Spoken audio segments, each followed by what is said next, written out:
Елдің тыныштығын, жұрттың амандығын тілеген көрермен армысыздар. Оңтүстік телеарнасының эфирінде ел алдында еселі еңбегі мен еленген тұлғалардың өмірінен сыр шертетін Дидар хабары. Хабарымыздың бүгінгі санда мына бір ерекше жыр жолдарыменен бастағым келіп отыр.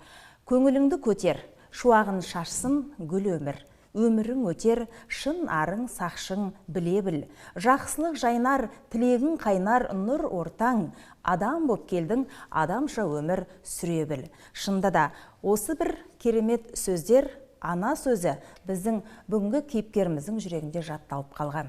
Ендеше таныс болыңыздар. Біздің бүгінгі кейіпкеріміз ерекше жан, өнерлі тұлға, қолөнер шебері, ақын, сазгер, халықаралық дәрежедегі тренер, аға оқытушысы. Өрлеу, біліктілікті арттыру ұлттық орталығы акционерлік қоғамының филиалы, Түркістан облысы және Шымкент қаласы бойынша педагог қызметкерлерінің біліктілігін арттыру институтының білім беру үрдісін психологиялық педагогикалық қолдау кафедрасының аға оқытушысы Бертай Есмаханұлы Төкеев ағамыз. Яғни ағамыз Қазақстан Республикасы білім беру ісінің үздігі, көпке өнеге болып жүрген нар тұлғалы жан деп айтсам қателеспеймін. Өйткені бойында бір емес бірнеше өнерді жиған ағамыздың шығармашылығы мен өнері жайында біз бүгінгі хабарымызда кеңінен тоқталғанды жөн санап отырмыз. Аға, хабарымызға қош келіпсіз. Рахмет. 40 жылдан аса елеулі еңбек етіп келе жатырсыз. Әсіресе біздің Түркістан облысы жақсы біледі, дегенмен тіпті республикалық дәрежеде де кезінде керемет жыл үздігі жыл мұғалімі атағын еншіледіңіз. Мұның барлығы да үлкен еңбекпен өнердің, үлкен ізденістің нәтижесі деп білеміз. Әлі күнге дейін сіздің шығармашылығыңыз керемет жалғасын табуда, ұрпаққа берер өнегеңіз көп болсын дейміз. Біздің қазір көрермендерімізде көріп көзайым болып отырған болар, айналамызда қаншама өнер туындылары, қолөнер шеберлігімен жасалған қазақтың ерекше ұлттық аспаптары тұр. Бұл аспаптардың барлығы да біздің Бертай ағамыздың қолынан шыққан туынды. Яғни, жаңада айтып өттім, бір бойында бірнеше өнер. Яғни, былайша айтқанда, 21 өнердің түрімен айналысасыз. Солай ғой, я? Енді ер азамат үшін, жалпы жігітке жет өнерде аз дейтін қағида бар еді. Енді бұл жерде мен жет өнерден де көп көріп тұрмын. Бір емес 21 өнерді деп отырмыз. Енді бұл енді біздің хабардар болған тұстарымыз деп айтуыма болады.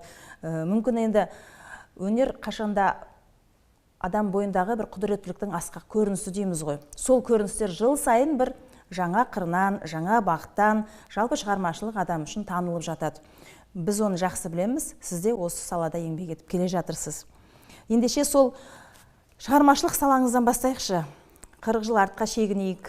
Отбасынан, жалпы адамның тектілігінен, отбасындағы әке мен ананың керемет тәрбиесінен де бір бастау алған дүниелер ғой бұның барлығы да. Бойдағы бір ерекше сіздің қабілеттеріңіз.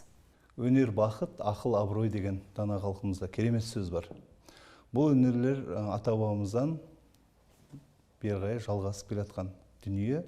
Сол дүниелерге ата-бабамыздың қасында жүрдік, атамыздың көрігін бастық, бірге ұсталық өнерімен, темір ағаш ұсталығымен таныстық. Әкеміз де сол өнерді жалғастырды. Сол өнерде біте қайнасып, сол өнерге бірге бізді баулыды. Анамыз алғашқы ұстаз болды. Соғыстан кейінгі алғашқы ұстаз. Әрбір сөзін мақалдап, мәделдеп сөйлейтін. Сол жүрегімізде жатталып, сол тәлім тәрбиесі өмір бойы рухани азық болып келатыр. Анамыздың мына бір керемет сөзі бар. Адам болып келген соң адамша өмір сүр. Ауыздыға сөз болма, аяқтыға тапталма. Досқа күлкі, дұшпанға таба болма. Өмірде қор болма оңдойла. Мен ар, намыс, ят деп өмірден өттім деген сөзі жүрегімізде жатталды. Әкеміздің бақ қайда барасың, ынтымаққа барамын. Ынтымақты болыңдар деген даналық сөздері жүрегімізде жатталды. Осы ерлерден осы қобыз аспаптары дүние келді. Алғаш қобызын мен 94 жыл жасадым. Содан бері 23 қобыз дүние келді. Басына қобыздың кесене мешітті орнатқан мен авторлық жұмысым болды, бірінші болып. Кейін бүкіл әлемге біз даналығымен, даралығымен, тектілігімен бүкіл әлемге әлде өнеге болып тұрған қазақ елі, ұлы ел, сол мысалы елбасымыздың рухани жаңғыру мынау мақаласы бағдарламаға айналып кетті.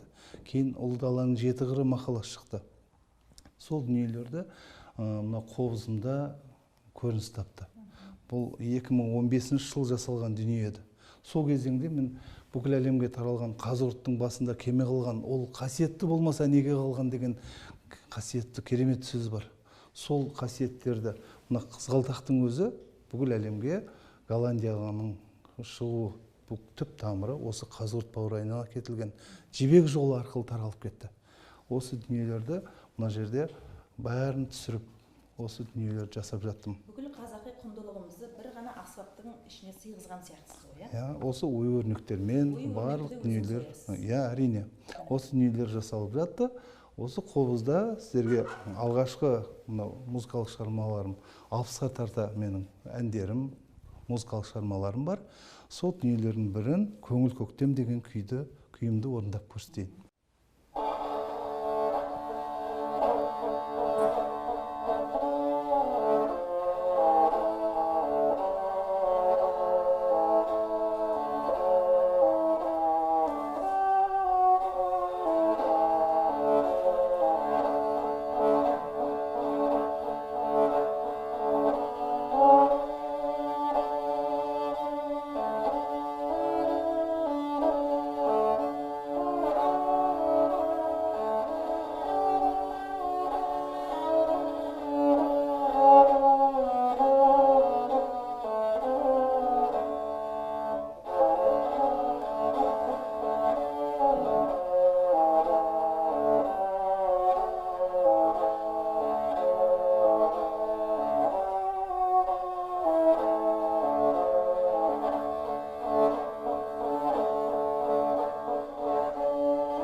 Керемет. Өзіңізді білеміз, Ордабасы ауданы Қайнар елді мекенінің тумасысыз, Жалпы біздің қазақтың қай жерін алып қарасақ та киелі ғой. Адамның бойына бір керемет күш қуат сыйлайды. Даланың үні, тіпті таудағы әрбір құбылыстың өзі шығармашыл жанға өзінің әсерін, себебін тигізіп жатады. Сіздің де шығармаларыңыз, туындыларыңыз осылай даламен үндесіп жатқан сияқты. Солай ғой, қандай тақырыптарды толғайсыз көбіне? Ордабасы ел жүрегі жеркіндігі деп елбасымыз келгенде арнайы атап өтті. Барлық тақырыптарда өлеңдер жазылды, әндер туылды. Және өлеңдерім барлық тақырыптарға қозғалды. Енді әрине өзінің туған елін, жерін жырламайтын адам жоқ. Өз елі әр адамға сүйікті. Қайнарым шаттығаным деген 1993 жылы арнайы Ордабасы басында тауында 3 елдің президенті бас қосып, осы ынтымақ пен бірлікті насихаттап, елде үлкен өнеге танытты, өнеге болды. Осы ынтымақ пен бірлікке мәміле жасалды. Сол кезеңде осы Қайнарым шаттығаным деген ән туылды. Соны мүмкіндігінше орындап көрсетейін.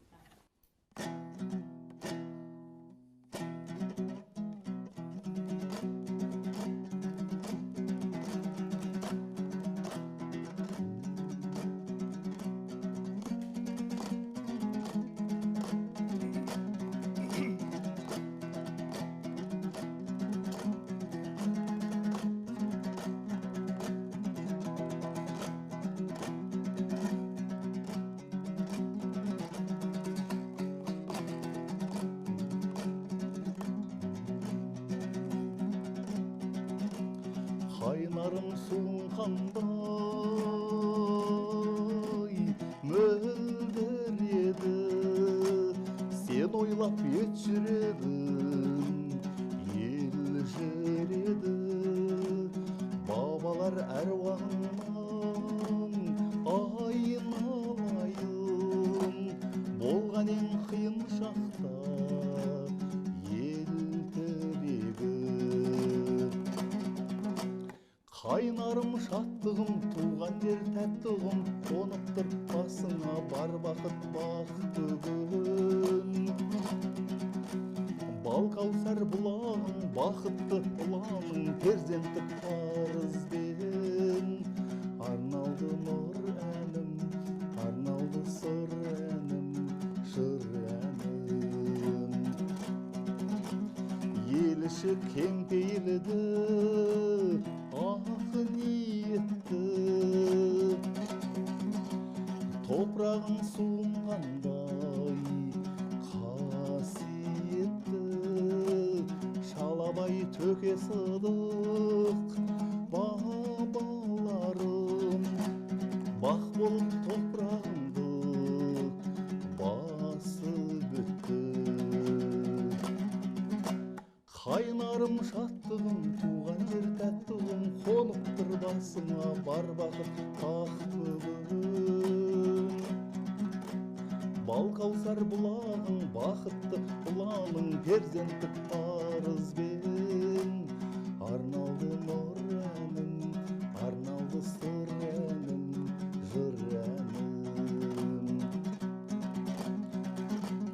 Ойлансам ойым мыңға бөлінеді, ордабас ата тарих көрінеді. Бірліктің ынтымақтың туын тіккен, елімнің батыр билер серілері. Қайнарым шаттығым, туған жер тәттігім, қонып тұр басыңа бар бақыт бақ бүгін. Бал каусар бұлағың, бақытты ұланың, перзенттік парызбен арналды нұр әнім, арналды сыр әнім, жыр әнім. Тал бесік бұл аймаққа жер жетпейді, той думан құшағыңнан жыр кетпейді. Бұлақтай жаны таза жас болашақ, туған ел сүйіп сені құрметтейді. Қайнарым шаттығым, туған жер тәттігім, қонып тұр басыңа бар бақыт бақ бүгін.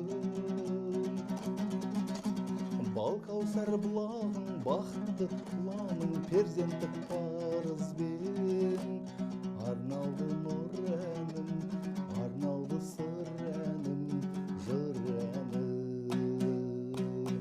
Керемет, нағыз туған жерге деген сағынышты басатын ән болды ғой, иә? Білем, сіз кез келген аспапта ән айта бересіз. Домбыраның да қазір түр-түрін көріп отырмын. Мына жерде жасалған ерекше домбыраны біздің көрермендерімізге көрсеткім келіп тұр. Бұл да сіздің қолыңыздан шыққан дүние ғой, иә? Тіпті мына енді ойып жасалған домбыра екен, ерекше домбыра екен. Тоқталып өтейікші, бұның үні қандай екен? 90-шы жылдан бастап өнермен айналысып келем. Домбыра үнін, қобыздың үнін, сыбызғы, састырнай үндерін бір жүрекке жағымды, жанға жақын қоңыр үнінде шығарсам деген армандар болды. Мақсаттар қойдым. Сонымен осы дүниеге келді. Мысалы, Бауыржан Момышұлы өзінің немерелеріне керемет ой өрнектер қалдырған. Осының сол сияқты өзімнің ой өрнектерімді ойлап шығардым. Сөйтіп осы арнайы барлық тәлім тәрбиесі болса екен, ұрпаққа бір өнегелік дүниелер қалса екен деген ойда жүремін. Сол дүниелер жасалынды. Енді дауысы мынандай дауыс дыбыста келді.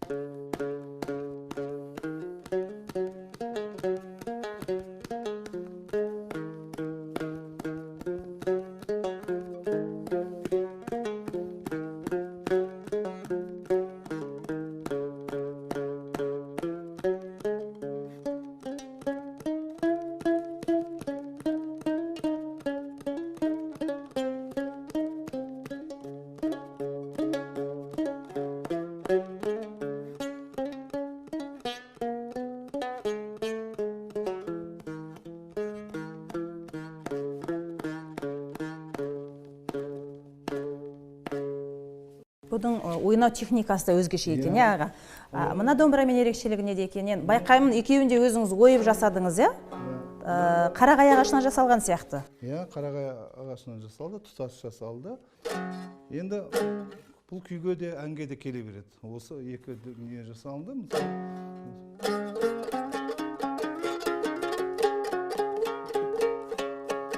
Бар нота ортаға арналып пернелер орналастырылды. Шертпе күйде.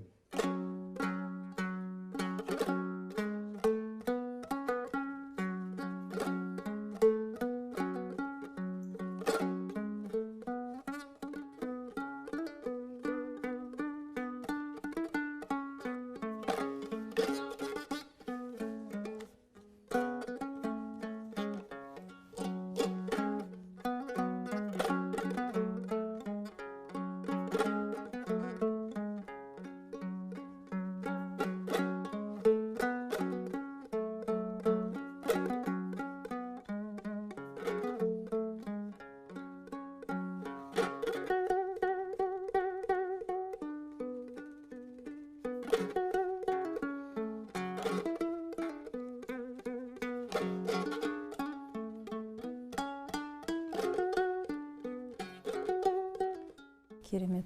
Енді сіздің ұсталық өнеріңізді жақсы білеміз. Бұл жерде енді ағаш түрімен де айналысып жүрсіз.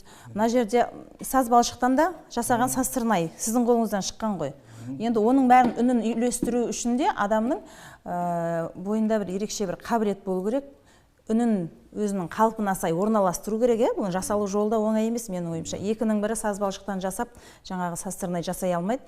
О, музыкалық сауаттылық қажет дейміз. Білеміз, сіз осы музыка саласында алғашқы еңбек жылдарыңыз музыка пәні болып, мұғалімі болып бастадыңыз, е? 879 жылдар өмір сүрген ұлы ғұлама, бүкіл әлемге Аристотельден кейінгі екінші ұстаз болып танылған, шын есімі Әл-Мұхаммед Әл-Узлах Әл-Тархани Абу-Насыр Әл-Фараби. Ол кісі бірінші ұста болған. Және бүкіл керемет барлық аспаптарды жасаушы болған. Мына гитара деп жатамыз, оның шын есімі Күйтара. Бүкіл жібек жолымен тарап, Европа елдеріне гитара есімімен таралып кетті. Сол кісінің мынау отырардың ежелгі атауы Фараб. Фараб елінен 23 Әл-Фараби шыққан. Абу-Насыр Әл-Фарабидей ғалымдар. Бұл аспаптың табылуына ғалым, керемет ғалым, бүкіл қазақ халқының музыкасының жанашыры, үлкен дара тұлға Болат Сарыбаев ағамыздың үлкен еңбегімен осы алғаш кезде сазтырнай табылды. Осы сазтырнайдың табылуының арқасында біз ұлы дара композитор, сазгер, дара тұлға Нұрсат Лендиевтің Фараби сазы деген керемет, отырар сазы атты керемет оркестр пайда болды. Бірінші кезде ансамбль құрылды, 5-6 адамнан, кейін ол толыға молая келе оркестрге айналдырып жіберді. Бүкіл әлемге паш етіп қазақ халқының ұлттық құндылығын жариялады. Ал осы дүниеде бір әуенді тыңдатып көрсетейін.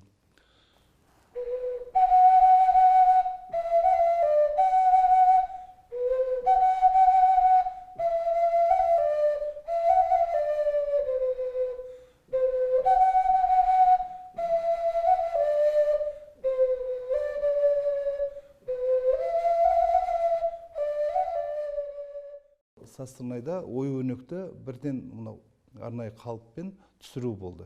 Мына жерде ой-өрнектер осы. Және де ноталық дыбыс тестер көбейтілді. Барлық нотаға сәйкес орналастырылды.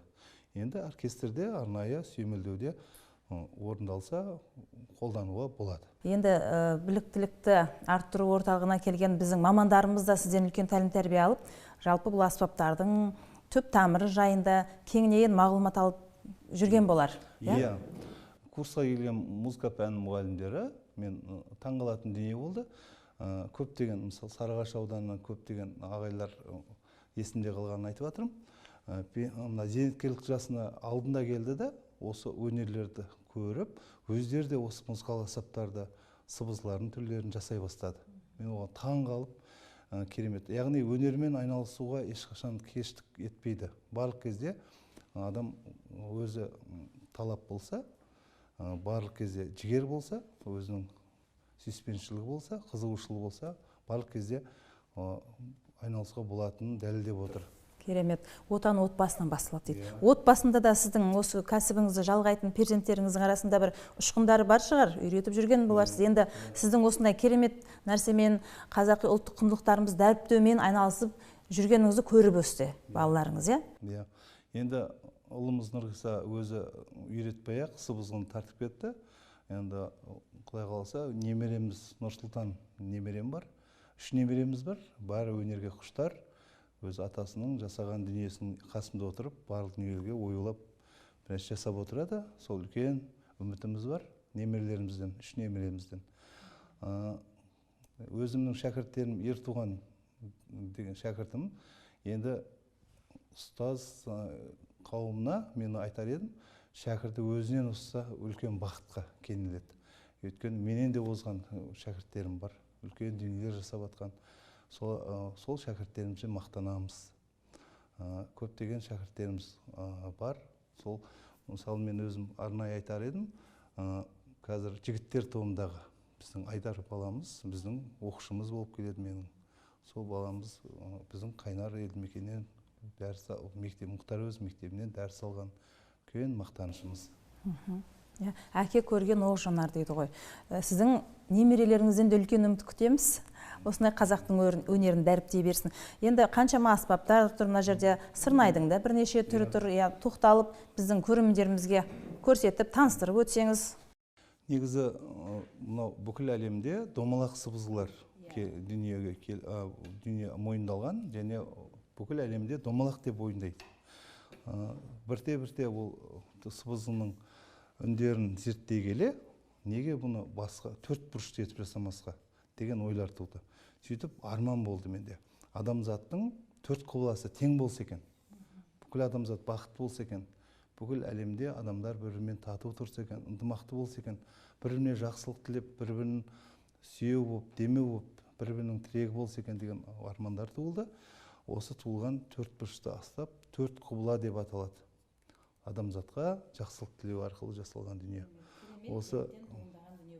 Осы дүниенің дыбысы бұлай болып келеді. Ақан серінің «Маң-маңгер» деген әні бар, соны орындап көрейін.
Керемет. Енді сыбызғының көрінісінде айырмашылық бар. Бірі төрт бұрышты, бірі дөңгелек. Ал үнінде айырмашылық болады ма? Иә, үнінде де айырмашылық болды. Енді бұл аспаптар, бұл түркітілес халықтарында аспапты, музыкалы аспаптарын меңгердім. Бұл най деген аспап, сұрнай деген аспаптар, рубаб деген, дойра деген аспаптар. Бізге бұл жерде Абу Насыр әл-Фараби зерттеген кезде, ол сол кезеңде Китап аль-Мусики аль-Кабир, яғни араб тілінде жазылған кітабы, сол кітапты жазылғаннан кейін музыканың ұлы кітабы деген кітап жарық көргеннен кейін бар, бүкіл әлем ол кісіні Аристотельден кейін екінші ұстаз деп таныды. Өйткені сол заманда музыкадан ғылыми диссертация дейміз қазіргі, қорғамаған адам ғалым болып салынған жоқ. Яғни музыканың ол кездегі рөлінің ерекше маңыздылығы екенін бұл танытады. Яғни музыкалық білімі жоқ, музыкалық еңбегі жоқ адам сол танылмай келді, мойындалмай келді, бағаланбай келді. Сол еңбегі жарық көргеннен кейін барып бүкіл әлемге Аристотельден кейін екінші ұстаз болып саналды. Енді осы дүниелерден сіздерге бұл музыкалық аспаптардың түрлі түрлері. Мысалы, мынау Кореядан келген аспап. Кореядан келген бамбуктен жасалған аспап. Бұны біздің Бақыт ағайымыз, Бақыт Садықов ағайымыз сол Кореядан курстан өтті. Сол кезде мен сұрандым. Ол кісі маған осындай музыкалық аспапты ала келіңіз деп өтінген едім. Сол жақтан келген аспап арқылы мен пластиктен жасалған аспапты. Иә, пластикалық осы аспап дүниеге келді сол кісі. Осыға қарап, мынандай түтікше арқылы осы аспап жасалынды. Бұл жердегі айырмашылық бір нотаны қосымша түсірдім. Сөйтіп осы дүние келді. Сәл дауысын шығарып көрейік.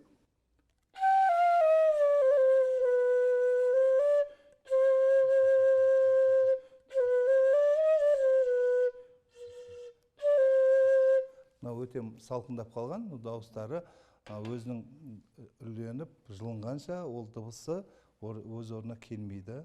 Осы дюр алюминий дейтін. Осы дүние кәдімгі, бұның да дыбысы шығады, кәдімгі нотаға орналасқан.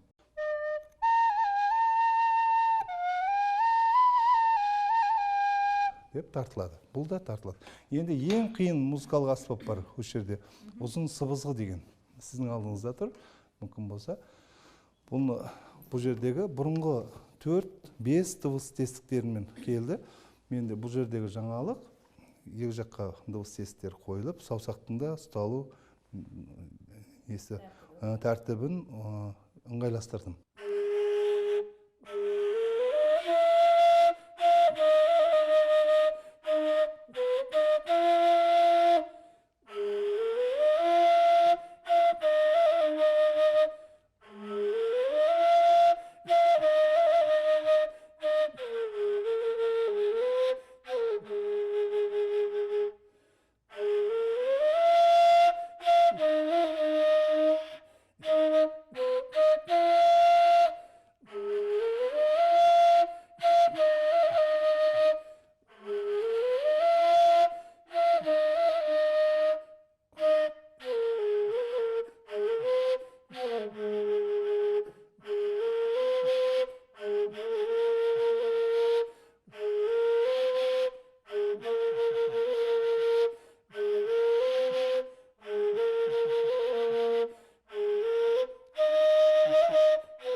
Аға, біз білеміз, сіздің тіпті керемет әдістемелік кітаптарыңыз да бар. Сіздің жыр жинақтарыңыз жинақталған алғашқы туындыларыңыз да қазір біздің ортамызда. Жалпы алғанда 23-ке жуық кітапты жарыққа шығардыңыз. Бірінші кітап «Мәңгілік сезім» деген кітап, бұл мына жердегі алғашқы кітабымыз болды. Бұл кітап баспасынан шықты. 2011 жылы шыққан кітап, ал кейінгі осы жақында ғана туындаған бүкіл республикадағы ақын жазушылардың бірлесе отырып шығарған бұл Қиян баспасынан «Жыр жауһарлары» атты кітап Алматыдан басылып шықты.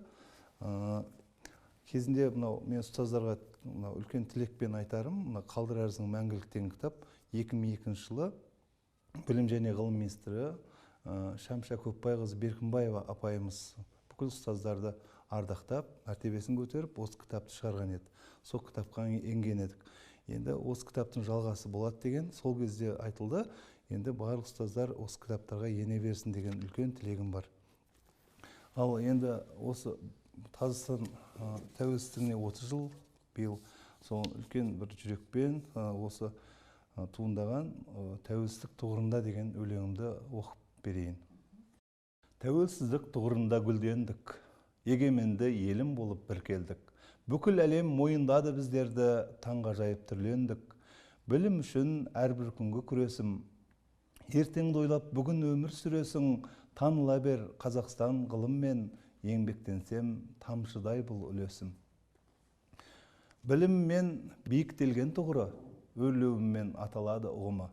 Болашаққа бағыт берер ұстаздар ұжымымда ынтымақтың тынығы. Жаңашылдық, ізденімпаз ірілік, еңбек еткен күндіз-түні бірігіп, мектептермен ұлғаяды байланыс, біліктілік арттырады сырығып. Тәуелсіздік рухы биік асқан бақ, әрбір адам өз үлесін қосқан шақ. Өрлеуіміз өрлей берсін биікке, болашағым білімменен басталмақ. Өнер құдіреті мәңгілік дейді ғой. Сондықтан да сіздің жүрегіңізден туындаған талай туындылар әлі де халықтың игілігіне жарыққа шыға береді деген ниеттеміз. Рахмет, сіздерге алғыс айтамын. Аман сау болыңыздар, бақыттарыңыз баянды болсын. Рахмет. Қымбатты көрермен, біз осы тұста хабарымызды аяқтаймыз.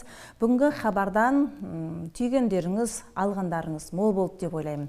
Өйткені бір бойында бірнеше өнерді меңгерген, қазақтың ұлттық құндылығын дәріптеп жүрген Бертай Исмаханұлы Төкенов біздің бүгінгі хабарымыздың кейіпкері болды. Дидар хабарында қайта жүздескенше дейміз. Ұлтымызды ұлықтап, дәстүрімізді дәріптей берейік. Әр шаңыраққа құт береке тілейміз. Амандықта жүздескенше.